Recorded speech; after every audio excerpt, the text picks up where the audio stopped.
بسم اللہ الرحمن الرحیم۔ السلام علیکم۔ آج ہم سٹارٹ کر رہے ہیں یونٹ 3 میں سے ایک topic electronegativity class 9th۔ سب سے پہلے ہم ڈیفائن کریں گے الیکٹرو نیگیٹیوٹی کو۔ The ability of an atom to attract the shared pair of electron towards itself in a molecule is called electronegativity.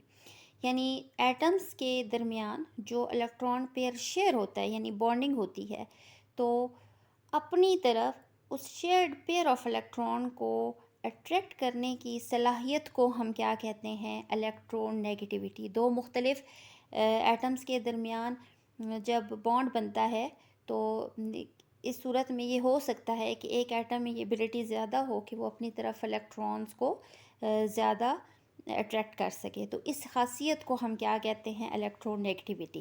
اب اس کا پیریڈ میں ٹرینڈ کیا ہے؟ It increases in a period from left to right because higher effective nuclear charge shorten distance from the nucleus of the shared pair of electron.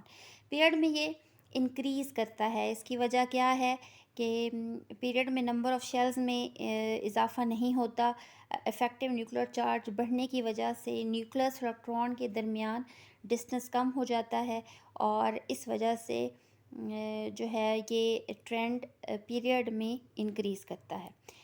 Group میں کیا ہے؟ Generally decrease down a group میں جو electron activity ہے وہ decrease کرتی ہے۔ اس کی وجہ کیا ہے کہ نمبر آف شیلز میں اضافہ ہونے کی وجہ سے ایٹم کے سائز میں اضافہ ہوتا ہے، اور attraction for the share pair of electron weakens, اور سائز بڑھنے کی وجہ سے جو اٹریکشن ہے شیئر پیئر کی وہ نیوکلس کی طرف کم ہو جاتی ہے۔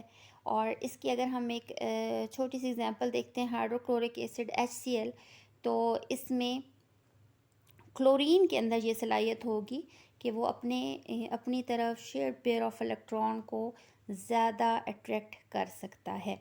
تو ہم ایک دفعہ پھر اس کی ڈیفینیشن کو ریوائز کر لیتے ہیں کہ کسی بھی ایٹم کی یہ ایبلٹی کہ وہ شیئرڈ پیئر آف الیکٹران کو اپنی طرف اٹریکٹ کر سکے، وہ الیکٹرو نیگیٹیوٹی کہلاتی ہے۔